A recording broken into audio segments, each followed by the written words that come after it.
se conoció por parte del gobierno el envío de una ley que tiene que ver con medicamentos, que es un tema sensible en Chile a propósito del gasto de bolsillo de chilenos y chilenas en medicamentos y bueno, por la historia que conocemos de los casos de colusión y de cómo los medicamentos son tan caros en un país como Chile en comparación, por ejemplo, con América Latina. Estamos con Cristóbal Cuadrado, él es médico, es parte de los Médicos Sin Marca. ¿Cómo estás, Cristóbal? Muchas gracias por acompañarnos. Muy bien, muchas gracias por la invitación. Primero, definamos, ¿qué significa Médicos Sin Marca?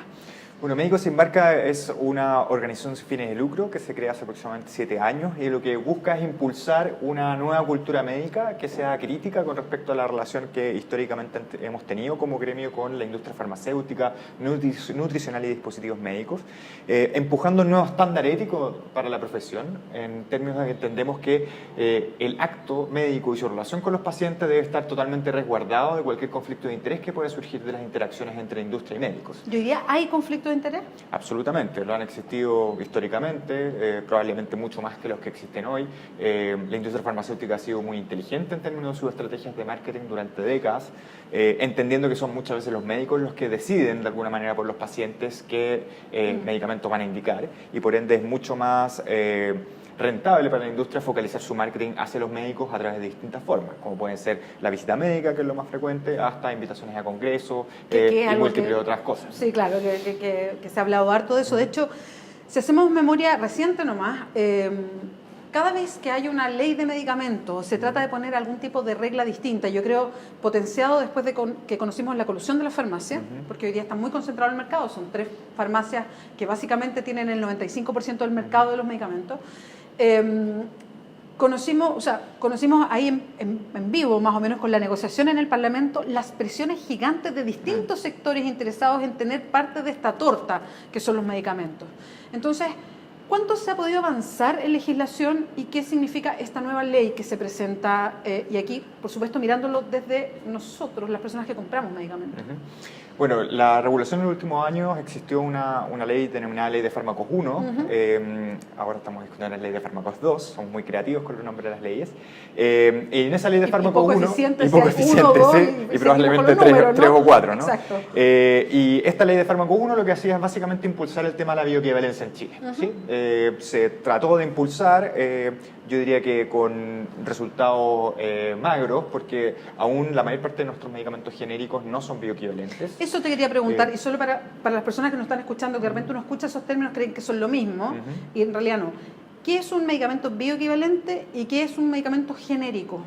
El nombre genérico, o sea, el medicamento genérico es aquel que tiene el mismo principio activo que un medicamento original que se creó en alguna parte, que cuando vence la patente de este medicamento original puede ser generado por un laboratorio libremente, que genera ese compuesto activo, pero que no necesita hacer nuevos estudios para demostrar de que este medicamento tiene las mismas características en su comportamiento cuando lo ingieren las personas, ¿sí? La bioequivalencia es una forma en la cual técnicamente se certifica que este medicamento tiene mecanismos de acción que son similares dentro del organismo de las personas, o sea que se diluye y llega a la sangre con características similares.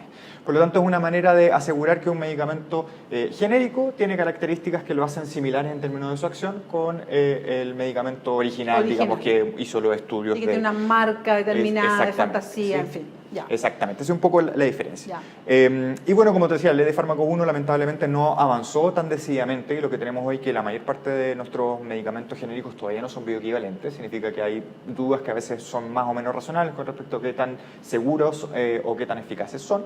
Y ahora la Ley de Fármacos 2 lo que apunta es nuevamente a regular algunos aspectos del mercado, pero no hacerse cargo probablemente de los elementos que son más estructurales del problema de acceso a medicamentos. ¿Cuáles son? Es que eso es bien interesante porque cuando uno escucha vamos a poner reglas a al mercado de medicamentos y uno dice bien que se pongan reglas, ¿no? Esto va a bajar los precios.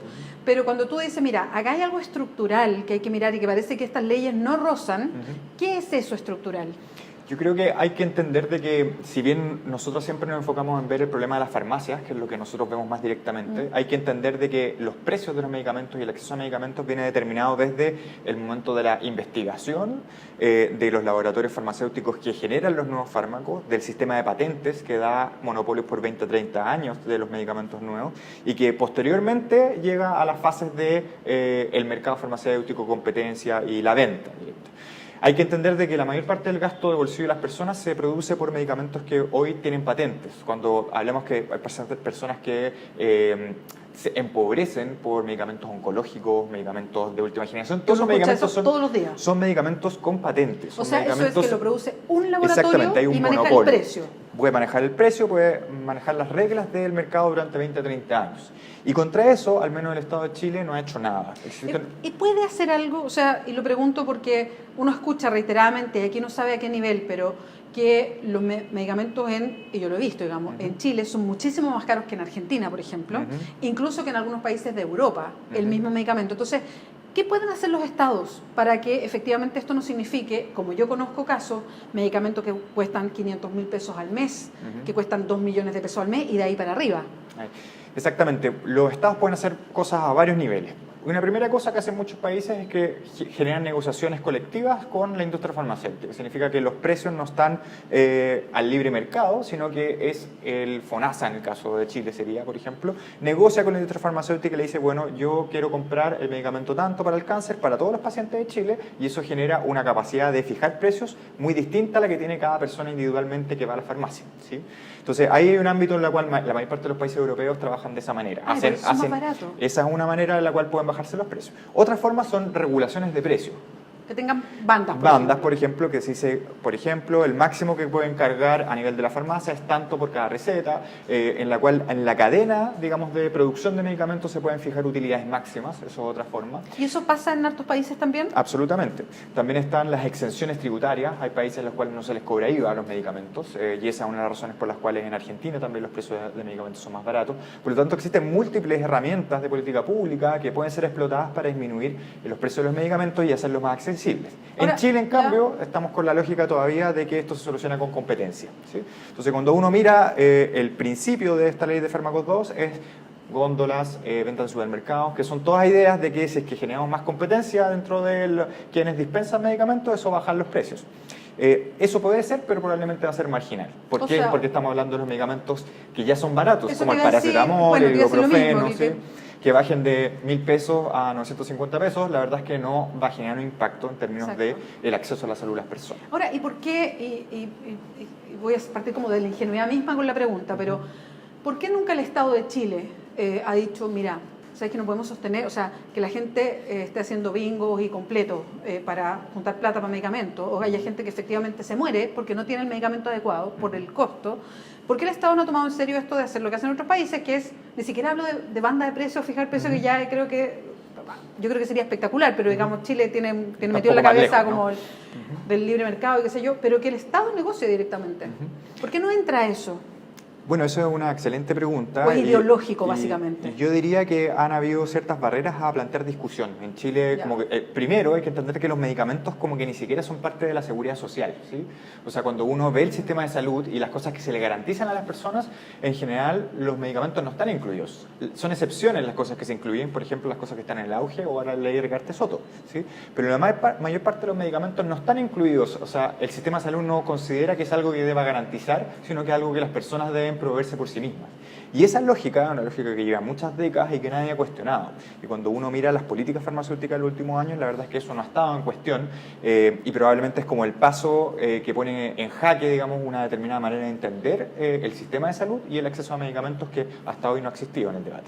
Ahora, esta ley de fármacos 2, que como dices bien, puede afectar algunas cosas, pero meterse de lleno en lo que estructuralmente, acabamos de entender, hace que este gasto sea tan grande en medicamentos cuando se necesitan para enfermedades crónicas, para enfermedades con riesgo de muerte, enfermedades graves, en fin, no entra a esto estructural. ¿Hay posibilidades de, ya que los proyectos vienen siempre desde un gobierno, de que si esto puede cambiarse en el Parlamento o que haya una mirada distinta? Sí, bueno, probablemente me he enfocado excesivamente en los aspectos negativos de la ley de fármacos 2, entonces voy a ahora recoger los elementos que son positivos. Hay que decir que este proyecto viene del gobierno Bachelet 2, fue aprobado ya en el Senado, su primera parte, y hay algunos artículos muy interesantes.